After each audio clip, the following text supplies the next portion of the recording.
Jika kondisi tersebut tidak segera ditangani, maka resiko terserang penyakit jantung dan stroke akan semakin tinggi.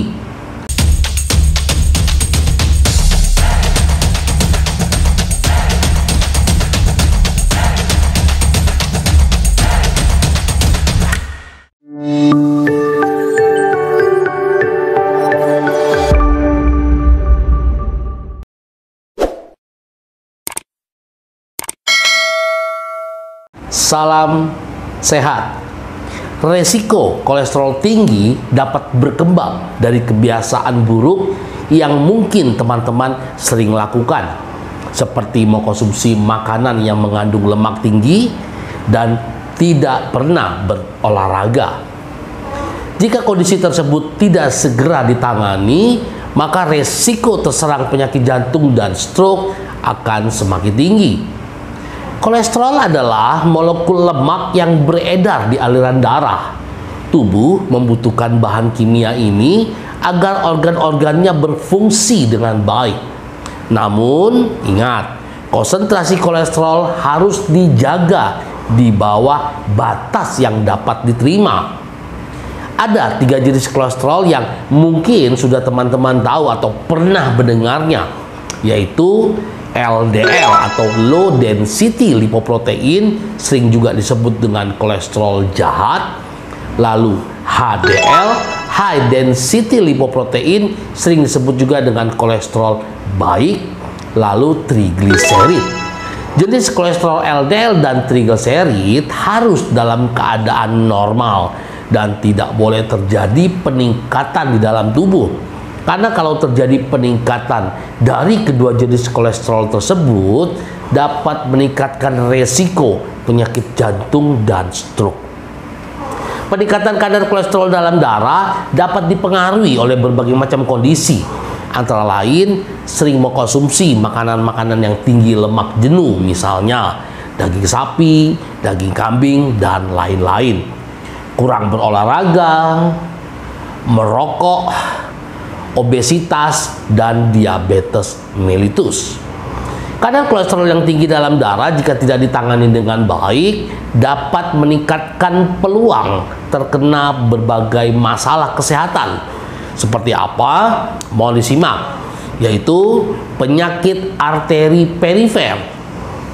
Penyakit arteri perifer adalah suatu kondisi yang disebabkan oleh penumpukan kolesterol di arteri kaki atau lengan, yang mengakibatkan rasa tidak nyaman, kram, dan bahkan mati rasa.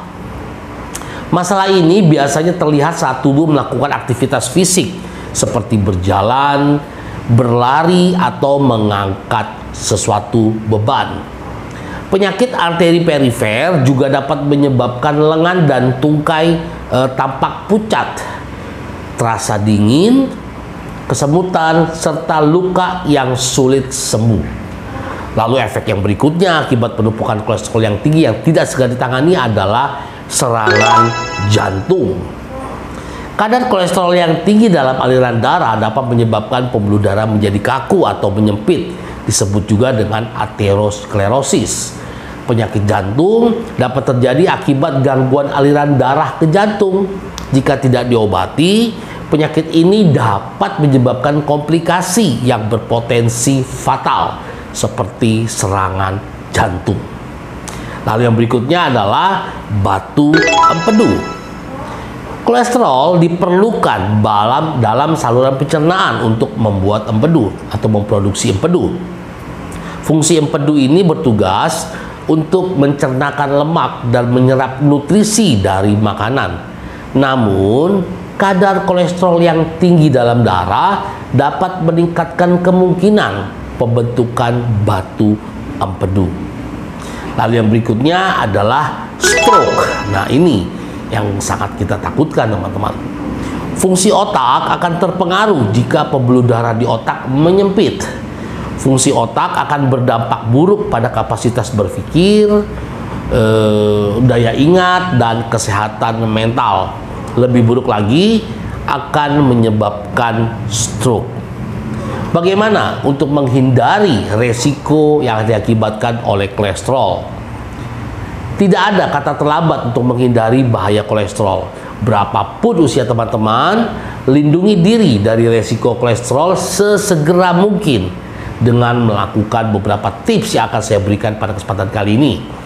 Yang pertama, berhenti merokok sekarang juga. Lalu, stop konsumsi alkohol, konsumsi makanan rendah kolesterol, kurangi stres, menjaga berat badan, lalu lakukan olahraga kurang lebih 30 menit setiap hari, boleh dilakukan 3-5 kali dalam seminggu. Lakukan secara rutin dan teratur, maka teman-teman akan terbebas dari resiko penyakit jantung dan stroke. Demikian beberapa hal yang dapat saya sampaikan mengenai komplikasi atau efek yang dapat terjadi apabila terjadi penumpukan kolesterol atau peningkatan kolesterol dalam tubuh yang tidak segera ditangani. Saya berharap informasi ini dapat memberikan manfaat yang baik buat teman-teman semua. Tetap dukung terus channel ini, Dr. Ferry TV, agar channel ini bisa cepat berkembang. Channel ini bisa tetap terus memberikan edukasi yang baik buat teman-teman semua, terutama dalam bidang kesehatan dan kedokteran. Terima kasih buat teman-teman yang sudah menonton video ini dari awal sampai akhir. Jangan lupa untuk like, subscribe, nyalakan lonceng notifikasinya, lalu di-share. Sampai jumpa lagi di video-video berikutnya bersama saya, Dr. Ferry Juliawan. Tetap semangat, salam sehat.